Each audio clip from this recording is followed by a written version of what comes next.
평생 착하게 살았는데 왜 마음은 여전히 무거울까요?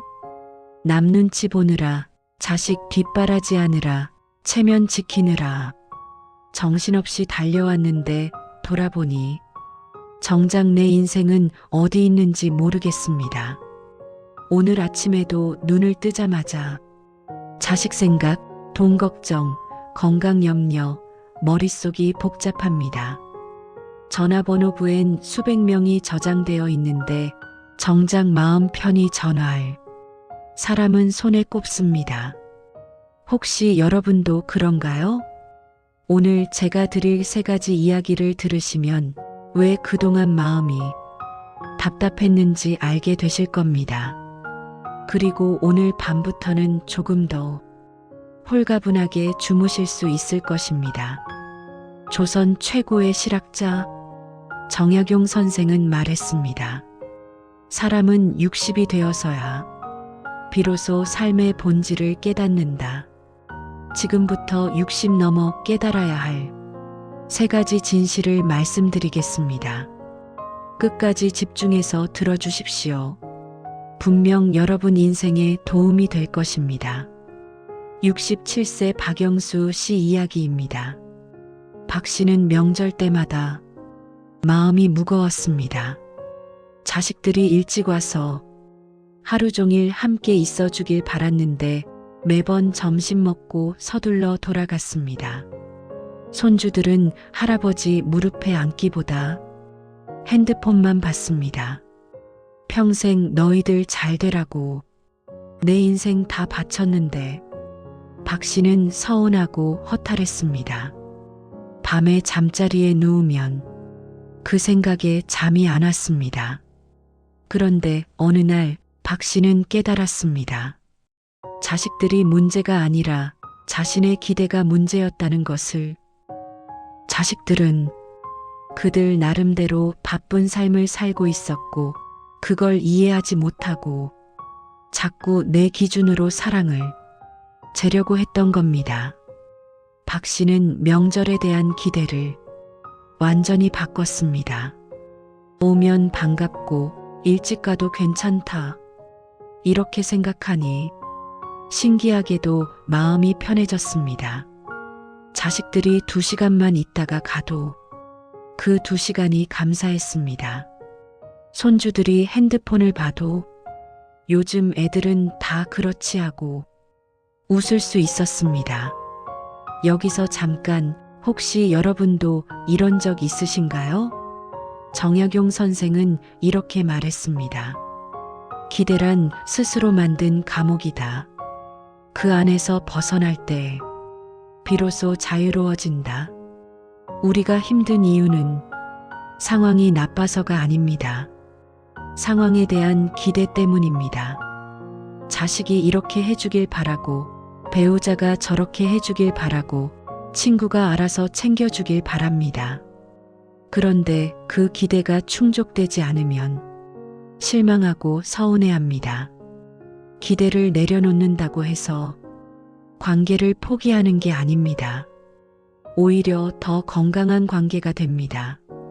기대가 없으니 실망도 없고 실망이 없으니 화도 안 납니다. 상대가 뭘 해주면 감사한 마음이 생기고 안 해줘도 괜찮습니다. 오늘부터 단 하나만 실천해 보세요.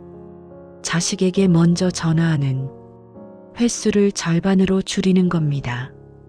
일주일에 3번 전화했다면 한 번만 하는 겁니다. 대신 자식들이 전화했을 때는 온전히 집중해서 들어줍니다.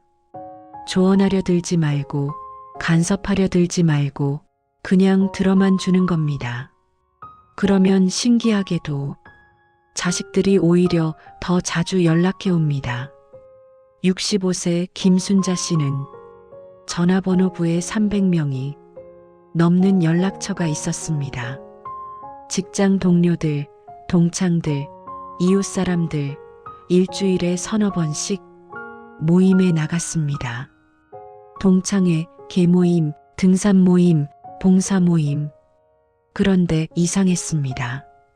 사람들을 만나고 돌아오면 더 외로웠습니다. 모임에서는 다들 자식 자랑, 건강 자랑만 했습니다. 누구는 아들이 대기업에 다닌다느니, 누구는 며느리가 효도를 잘한다느니, 김 씨도 덩달아 자식 자랑을 했지만 집에 돌아오면 허전했습니다.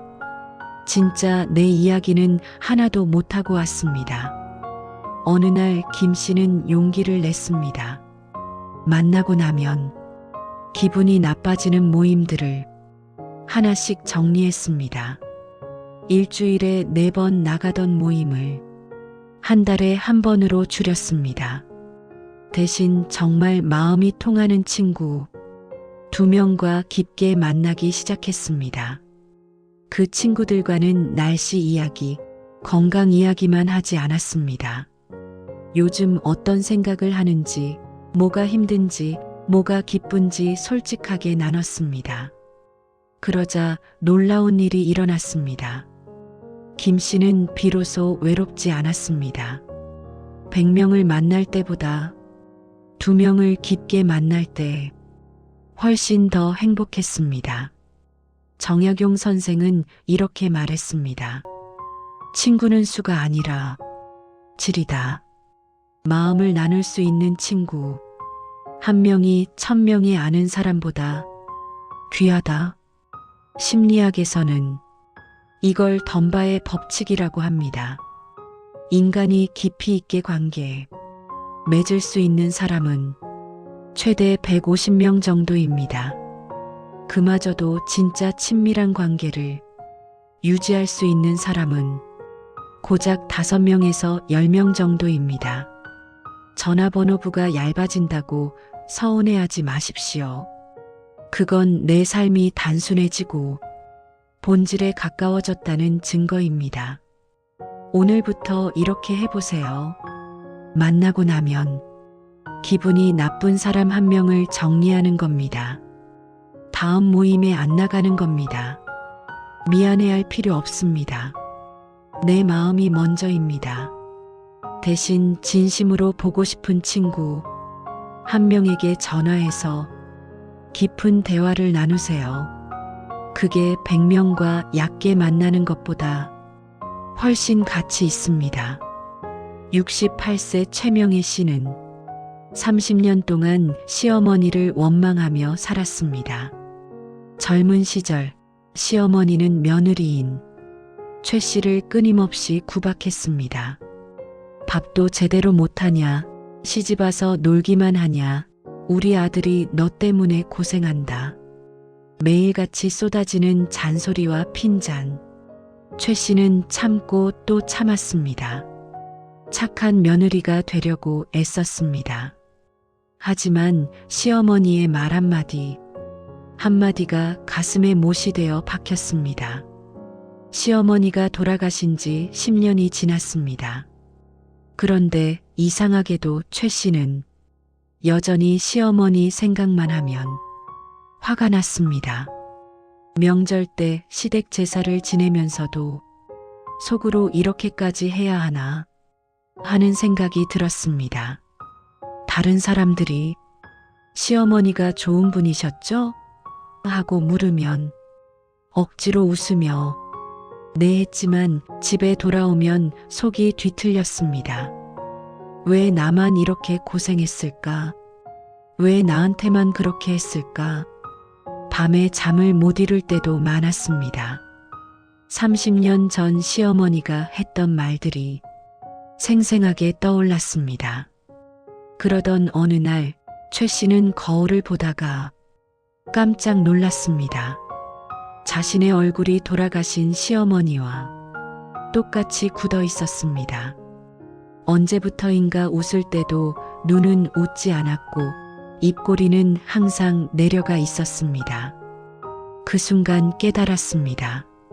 내가 시어머니를 닮아가고 있구나. 시어머니가 평생 불행했던 것처럼 나도 똑같이 불행하게 살고 있구나. 최 씨는 그날부터 용서하기로 결심했습니다. 시어머니가 옳았다고 인정하는 게 아니었습니다. 단지 더 이상 그 원망에 내 인생을 빼앗기지 않겠다고 결심한 겁니다. 최 씨는 노트에 시어머니에게 하고 싶었던 말을 다 썼습니다. 어머니, 너무 힘들었습니다. 어머니 말 한마디 한마디가 칼이 되어 제 가슴을 찔렀습니다. 하지만 이제 용서합니다. 어머니도 어머니 나름대로 힘든 삶을 사셨을 거라고 이해합니다. 이제 저를 자유롭게 하겠습니다. 편지를 다 쓰고 태워버렸습니다. 연기가 하늘로 올라가는 걸 보면서 마음속 응어리도 함께 사라지는 걸 느꼈습니다. 그날 밤 최 씨는 30년 만에 처음으로 편안하게 잠들었습니다. 꿈에서도 시어머니가 나오지 않았습니다. 정약용 선생은 이렇게 말했습니다. 원한을 품고 사는 것은 독을 먹고 상대방이 죽기를 바라는 것과 같다. 결국 죽는 것은 자기 자신이다. 용서한다는 건 상대방의 잘못을 인정해 주는 게 아닙니다. 그 사람이 옳다고 말하는 것도 아닙니다. 단지 그 일을 내 마음에서 내려놓는 겁니다. 60 넘어서까지 과거의 상처를 붙들고 있을 시간이 없습니다. 앞으로 남은 시간이 더 소중합니다. 오늘 밤 용서의 편지를 써보세요. 실제로 보내지 않아도 됩니다. 그냥 써보기만 하는 겁니다. 평생 원망했던 사람에게 하고 싶었던 말을 다 쓰는 겁니다. 그러고 나서 마지막에 이제 용서합니다라고 쓰고 편지를 찢어버리세요. 그 순간 여러분 마음속에서도 무거운 돌덩이가 사라지는 걸 느낄 겁니다. 오늘 여러분께 드린 3가지 진실을 정리하겠습니다. 첫째, 기대를 내려놓으세요. 자식들이 원하는 대로 살아주지 않아도 괜찮습니다. 그들은 그들의 인생을 살고 있습니다. 둘째, 관계를 정리하세요. 100명을 얕게 만나는 것보다 3명을 깊게 만나는 게 훨씬 행복합니다. 셋째, 용서하세요. 과거의 상처를 붙들고 있으면 결국 내가 힘듭니다. 용서는 상대를 위한 게 아니라 나를 위한 선물입니다. 정약용 선생은 말했습니다.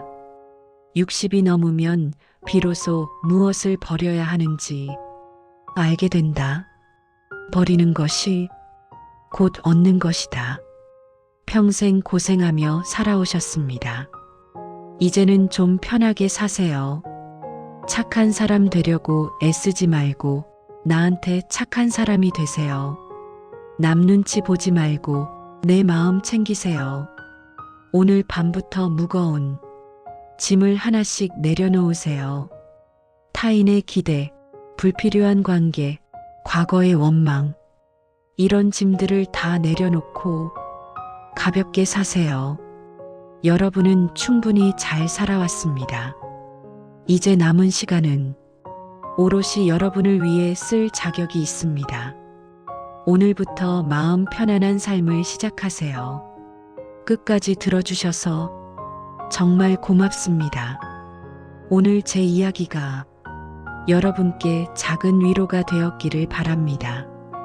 지금껏 고생한 나 자신에게 수고했다는 한마디를 댓글로 남겨보세요. 여러분의 댓글이 서로에게 큰 위로가 됩니다. 여러분의 남은 인생이 평안하고 행복하기를 진심으로 기원합니다. 감사합니다.